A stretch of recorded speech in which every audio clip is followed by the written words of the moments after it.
My name is Patrick Kaulana Lendeza, and as Devin was saying, I was born and raised in the island of Berkeley, California. My mother comes from a very small place called Ho'olehua. My father came from another small place called Kahuku on the island of Oahu. When I was a little boy, my mother would sing to me, and she would share with me stories of her home. I learned my craft from the masters of Slaki, and always people wonder, well, how in the world did you learn from these guys? The late great Raymond Kane, the late great Dennis David Kamakai, Sir Pahinui, and George Kuo. And it was through them I learned how to be Hawaiian and how to identify with that. So when I had the opportunity to play this song for Bernice, and as I was mentioning, I'm producing a show tonight, with the Makaha Sons, right up the street, so I Ubered here. And I have to get back for sound check, but what an honor. I'm very blessed to be here. But when you look at this song, Kaulana Na Pua, and from my grandmother who would tell me stories of her mother and the Queen, and how she enjoyed her visits with the Queen. And I would say, these are great stories. I can't wait to tell people. And my grandmother would say, you may only share this with family. And so when I sing this song, it's more than just, we're gonna do this as a protest, but it's a part of who I am as a kamakamo'oli. And so with great honor, I do this. So the song was written by Helen Prendergast, and it was a protest song. So what would happen is the Royal Hawaiian Band would go over to your house and they would complain. They'd go, we are not signing anything. This government, in no way, we would rather eat stones. Leave us with just the stones. The song was also called Mele Ai Pohaku. And so it is a protest song. A song called Kaulana Na Pua.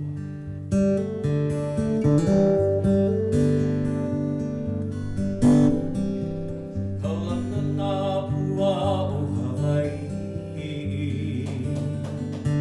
Kupa'a ma hope o Ka'i,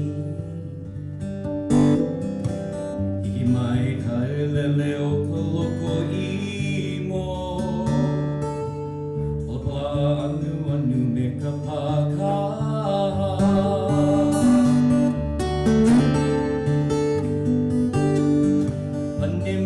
Hawai'i moku ke ave,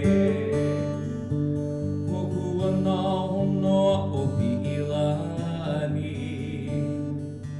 ka ko'o mai Kauai o mano, pahu me ke one o Kauhi hewa.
Mahope mako o Liliʻuokalani.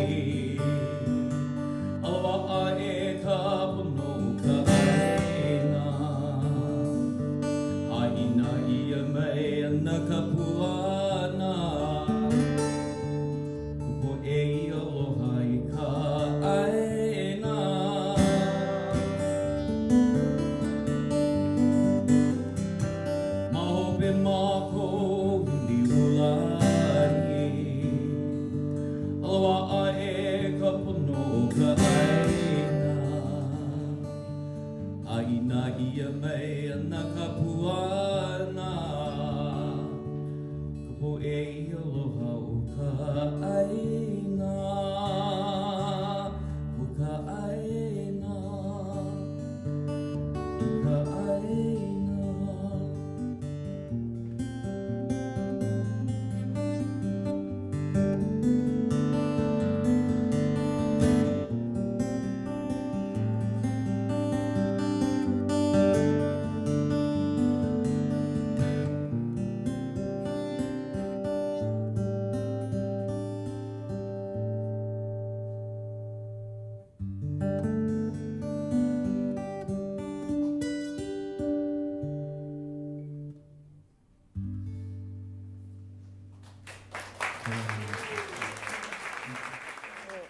We were talking about where are you from, and it's not just locality.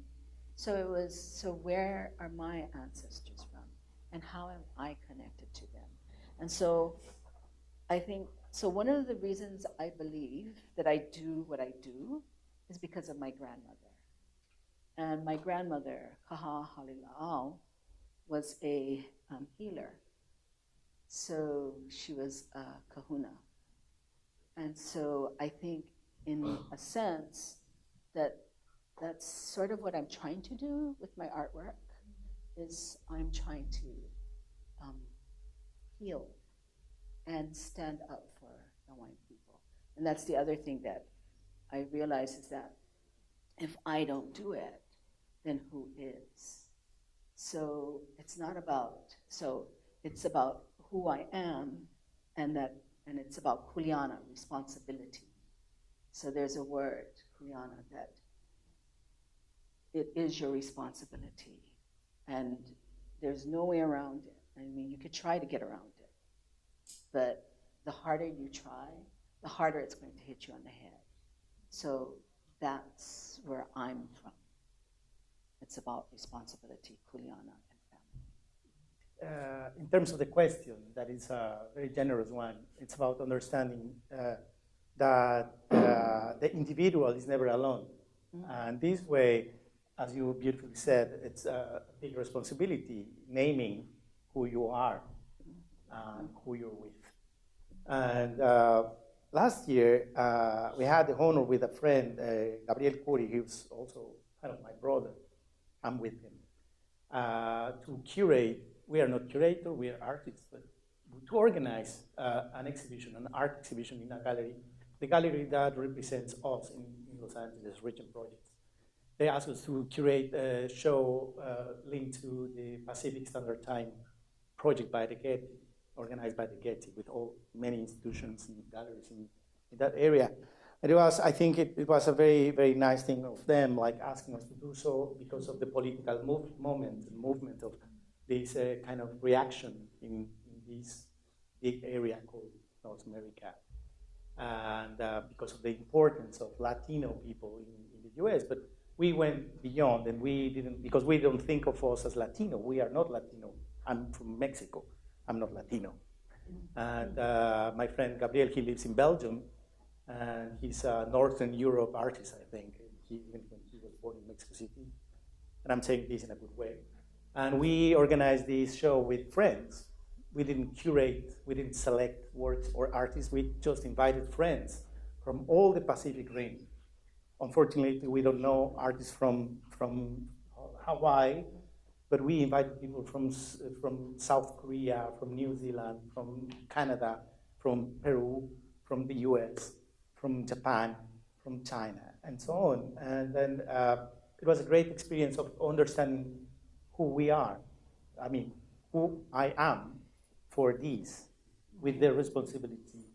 I mean, it's not easy for me to say as a healer, because I'm not.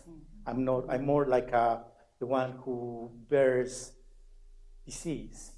I'm not a healer. But we learned a lot about, because of one of our ancestors, Miguel Covarrubias, who was a great, fantastic, beautiful artist, ethnographer, who showed us this map he made in San Francisco in the late 30s for a Universal show. And he made maybe one of the first maps of the world, not including Europe, but only the Pacific. So we used his map as a guide, and he is with us here now. In 1893, there was an overthrow, and so it sounds like it's going to be very long. The Hawaiian monarchy, because we're like way ancient history. So there was the overthrow of the Hawaiian monarchy, but the Hawaiian people were against it, and they were supporting Queen Liliʻuokalani. And so what they did was they created a petition that circulated through the islands, and saying that they supported the Queen. And so it started on Hawaii Island, and then it goes to Molokai, Hawaii Island, Maui, Molokai, Oahu, and Kauai. And they actually did 2 different petitions. But I used the pages from the Hui Aloha Aina anti-annexation petitions. And there's a little over 22,000 signatures. So I wanted every voice represented. So I made these taro plants, and on the back of the leaves, every page is on a leaf. So every page is represented in the 87 plants. Each of the islands is also represented where it was signed, and I hand drew the map. So if you look at you can go and look later. If you look at the leaves, they are actually, they represent the veins, but they're the land divisions for the moku on each island. And each one will appear twice because it'll be next to one on each side. Okay, so that's sort of, I think this covers the. And what about but I have, Palo has a thing? okay. Well, wait, sorry, you said I was done. I was lying. And actually there's a pohaku there. I used a stone.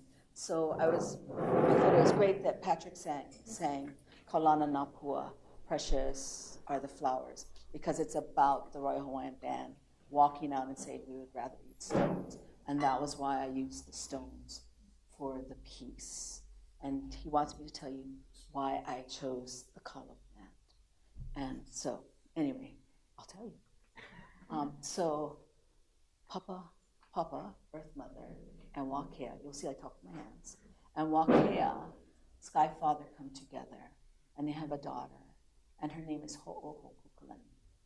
Ho'ohokukalani and Wakea come together, and she becomes with child, but it's born prematurely. So they bury it into the earth. And from that spot grows the first kalo plant, the first taro plant.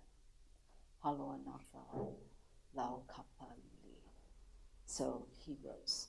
Then Wakea and Ho'ohokukalani come together again, and she is with child.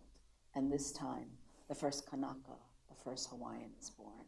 So the kalo plant is our eldest sibling, and it is our kuleana to take care of the kalo and the environment, and then we are taken care of. So this is why I chose that specific imagery to use for the piece, the kalo plant. And of course I use the pohaku because of the song Kaulana Na Pua, and then how it ties in with the queen and the overthrow. And the pohaku were donated. I put out a call on Facebook, and so the internet's great. And I asked friends and people to donate pohaku to this piece. And so I got, and I was like, so I finally got one.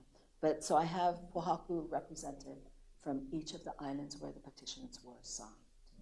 And one of the pohaku I got, so this is where it's getting long, is from, but it's important, is from the first signer, the great-granddaughter of the first signer of the first petition was Auntie Shirley Kauhai. And I did not ask her, I was going to ask her for a pohaku, but she heard about the piece. And so she called and she was crying. She said, I have to be a part of this piece. And so when I imagined it, I imagined that it would go to San Francisco and it would go to Washington, D.C., because this is the path that the petitions follow. It comes from Hawaii, it stops here. They celebrate the Hawaiian, Independence Day here. And then it is taken to Congress in Washington, D.C. by the Queen, because the Queen is in Washington, D.C. at that time. And they they present it to Congress, and the president at that time says, okay, it wasn't illegal overthrow. The military government did step in and help these American businessmen overthrow the government that was the legal government. But unfortunately, there was an election soon after, and you get a new president in who was into expansionism. And so right about that time, there's a war going on. And the United States decides to put a ship near Cuba, and it gets bombed. And suddenly they're in the Spanish-American War.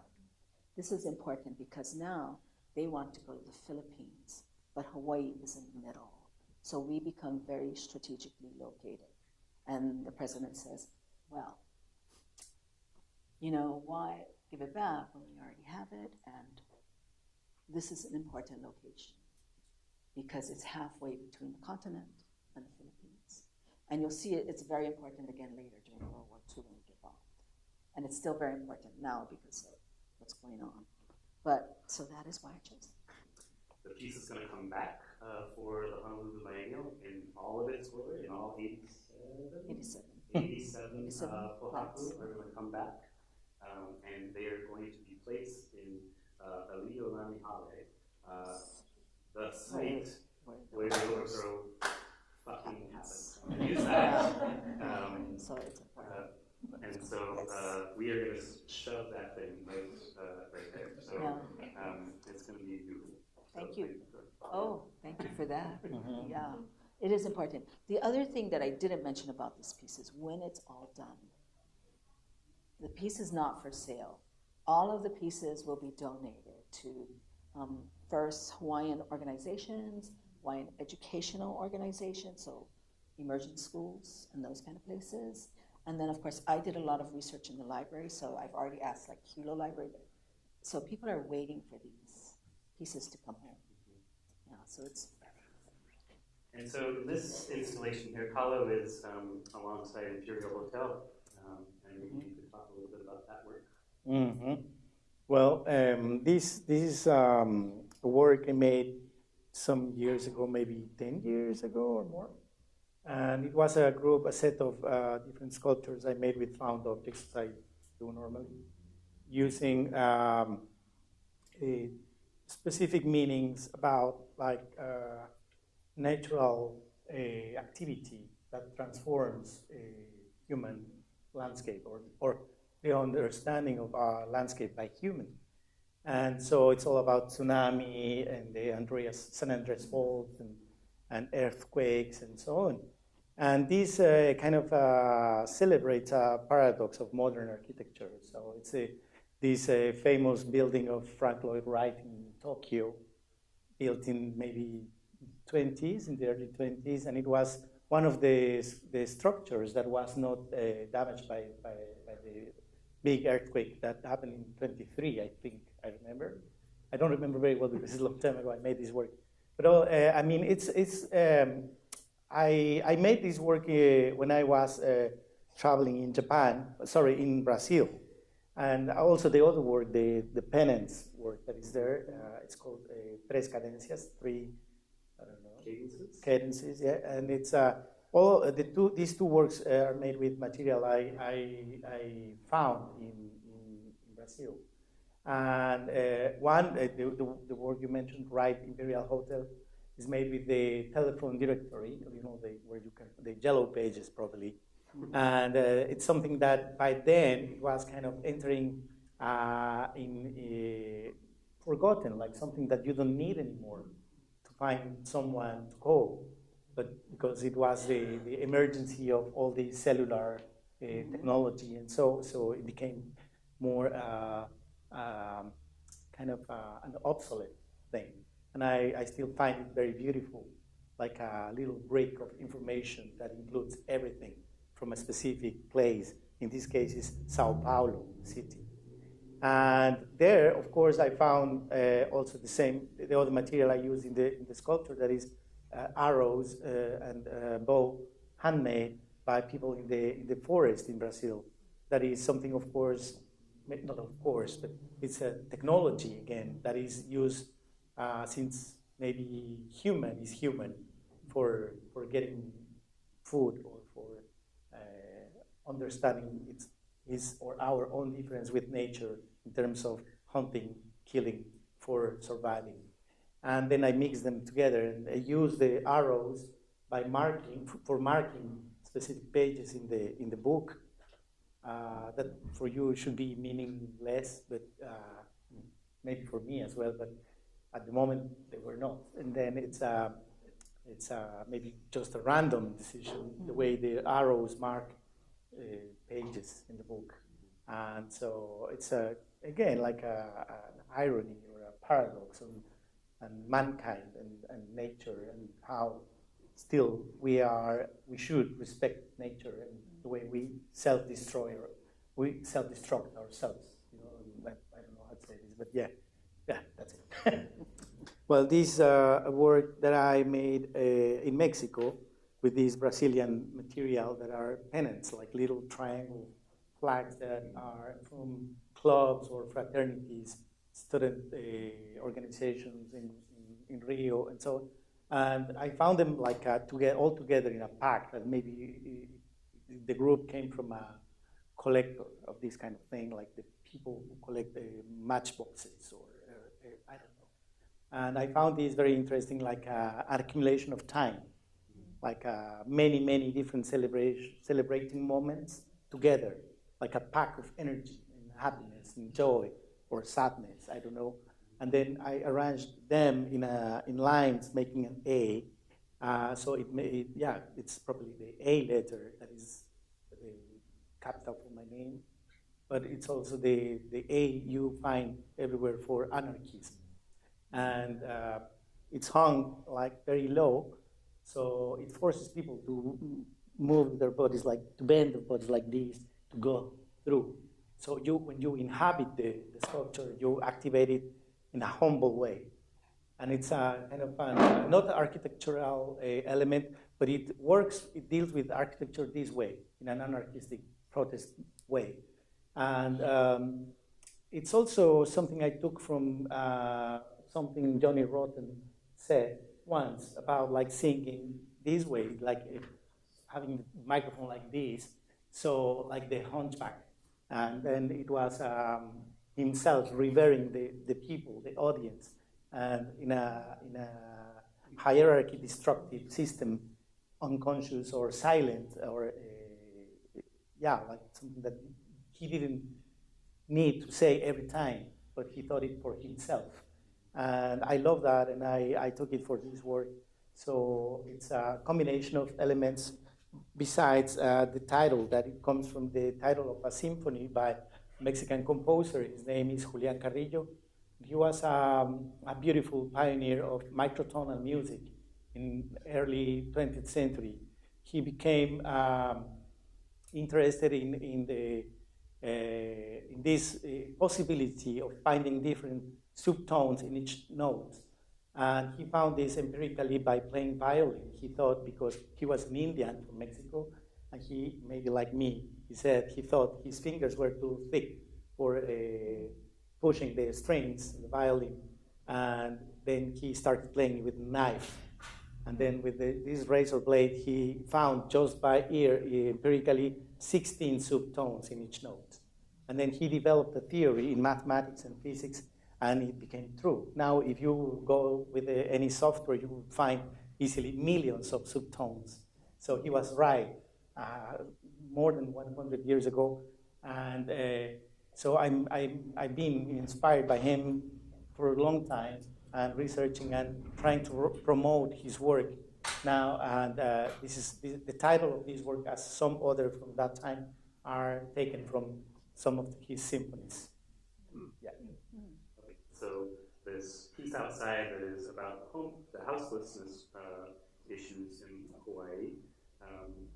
What does it mean when you put it out in front of this place that's called the Ahale, right? That represents the judiciary, represents the overthrow.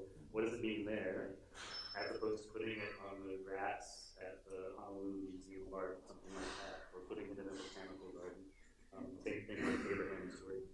So maybe you can talk a little bit about the piece outside, But I'm not going to talk about what it means when it goes where. Oh. No, I didn't. I mean, because I think the meaning would change. Yeah. So, I mean, it would change tremendously, even being here. So it's actually come full circle. I came here in the 90s, late 90s. I was a late bloomer as a visiting student at California College of Arts and Crafts. And one of the things I noticed in San Francisco at that time that I did not see in Hawaii was that there were so many homeless people. Everywhere I went in town, people were begging for money. And so I was a student, and I had X number of dollars, and actually I had gotten all these grants and everything to come to school, and I put it in the bank, and something happened, and it got screwed up, and they said, well, you don't have access to your money. And so I had just enough money I had just paid my rent, so I had enough money for my rent. I paid my tuition at school, and there was a mistake there because there was a misprint in the catalog, so I did not get to sign up for any classes. And I thought, I have failed because I'm supposed to be going to school, and I'm not enrolled in any classes. And I gave them the money already. But what happened was the professor said, well, you came all the way from Hawaii, just come to class and don't pay. But so I was down to my last $30, and I thought, rent's gonna be due, and I have no money. And I was walking home. And every day these people would bombard me and say, you know, change, shake your cup at you. And this guy, this homeless person came walking down, and he was drunk. And I guess I looked really sad because he stopped, he said, are you all right? And I said, no, I'm not, I'm having a hard time, I don't know, I think I failed, I'm here, everyone supported me to get here, and I can't pay my bills, I have no money. And he reached in his pocket, and he took out whatever money he had, and he said, here. And he had like $4, and I was like, I can't take your money. He goes, no, take it, because you will never make it on the street, but I will. And I was like, okay, but I still can't take your money. So, and that really made me think about, well, where are the homeless at home? And why am I not seeing them, and are there? And I contacted this priest, Kahu Kaleo Patterson, who is this activist, and I said, you know, I want to do something about the homeless at home. He said, come. And before I knew it, he called me and said, so come home, I have a site for you. You're going to install your piece at this site, and it's all arranged. And I said, what? And he goes, Thanksgiving, you need to get home. And this was May, and I said, wait, I need to get home now. I still need to go into these sites and interview these people. So that's how, and so it's actually titled Ku'uone Hanau, the Sands of Our Birth, or Our Birthplace. And that was how it began. But I went into these communities, and they were predominantly Hawaiian, and that's why the houseless. So there was a saying, we are not homeless, we are houseless. Hawaii is our home. And so these communities were close to where Hawaiian homestead areas were, and they were predominantly Hawaiian communities. And so the Hawaiian houseless felt more comfortable there, and they also had access to possibly their families and obviously their friends. And so that was why I ended up doing the piece. And I decided to use the Hawaiian flag as part of the structure because I thought, well, number one, they are Hawaiian. Number two, we need to make a statement about this because the county and the state kept evicting them. And back in the day when this happened, they would actually shut the roads down so no one could get through, like in Mokali'ia, which is at the end of the road. They would shut the roads down, bring the sheriffs, they would bring heavy equipment and block the road so no one could get in and see what they were doing. And then they would do a sweep and they would arrest everyone on the beaches, children, adults, everyone. And then they would take everything from them and they would just dump it.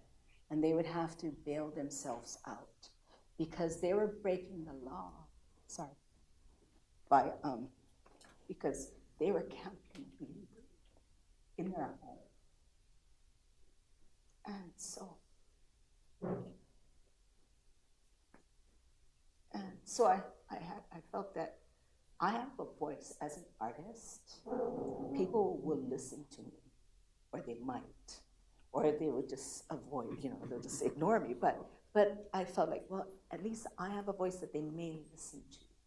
And so I went, and so in this one we actually wove cardboard, because that's what you would see people sleeping on here. Mm-hmm. And I wove it because I wanted it to look like the lauhala mats that the Hawaiians would have traditionally sleep on. And so, and then for the ones back home, I actually put kapa on it, and I made, I put their statements on there. And I made what's called ohekapala, these stamps that were used for decorating kapa.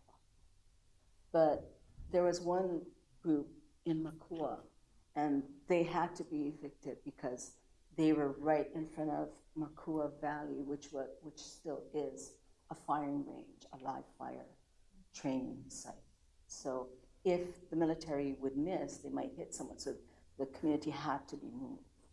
And so there was a community day when we were allowed to go in and see what they were doing. And the military always says, oh, we're really great stewards, we're taking care of the land.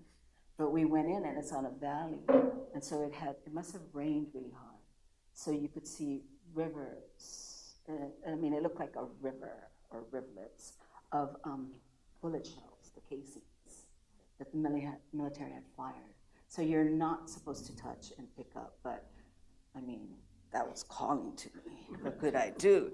I had to. So I picked up a bunch and I stuck them in my pocket, and I make art with them. But I actually took the bullets and I wrapped them up and I made a stamp, and I used that to decorate the kapa on that piece.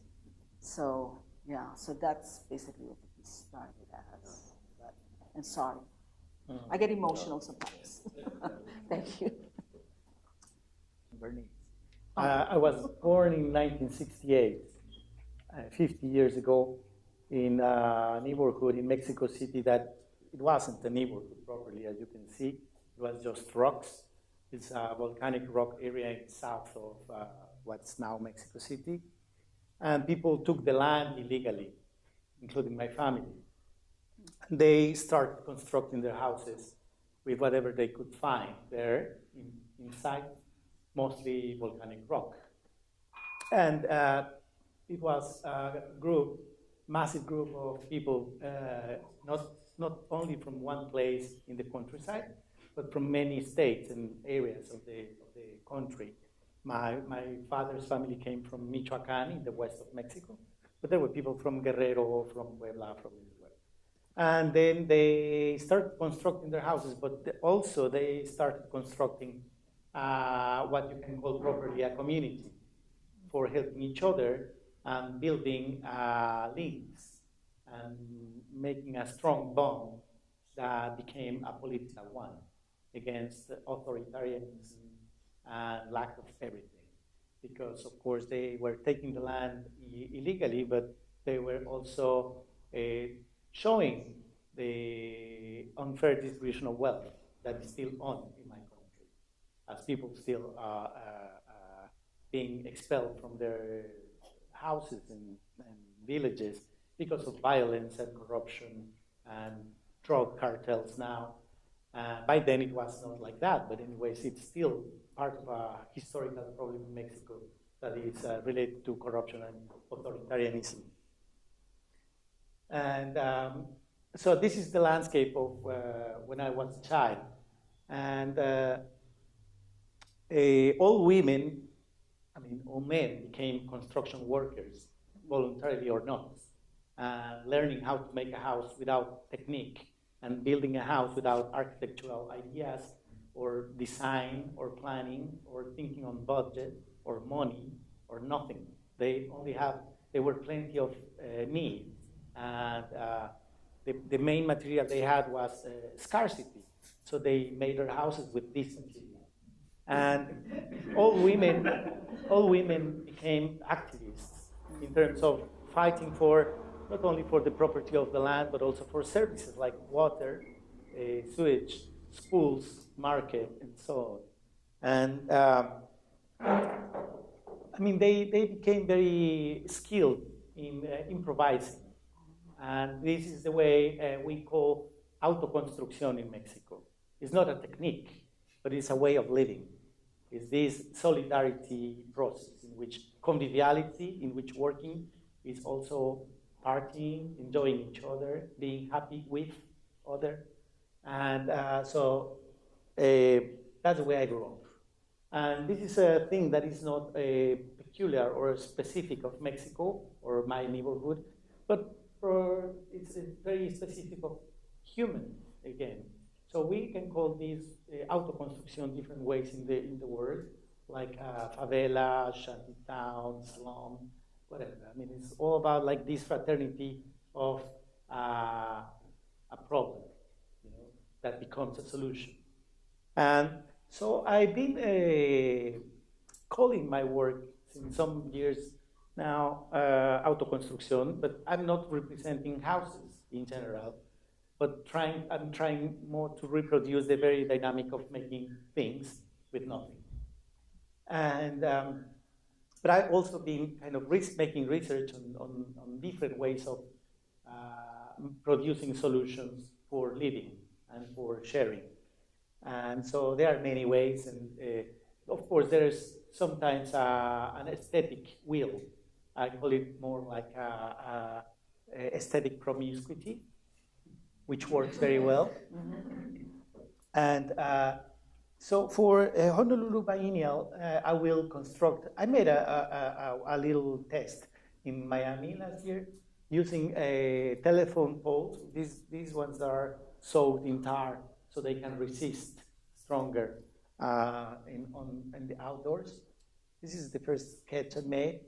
And this is properly making shelters in the street, in the open space, for people who can maybe use them momentarily or not. And in the time where separating families becomes more and more the policy of some states and governments. And so people can use them momentarily, or maybe, why not permanently. So these are different choices of the spaces I want to construct in Honolulu, in different spaces in the city, and trying to produce places properly where things can happen. I'm not calling people to use them one way or another, but they, for me, are sculptures to be used. So to produce meaning different ways. This is the set we made in Miami, and they are super simple and easy, and they appeal to this tradition of improvising, and so that's it.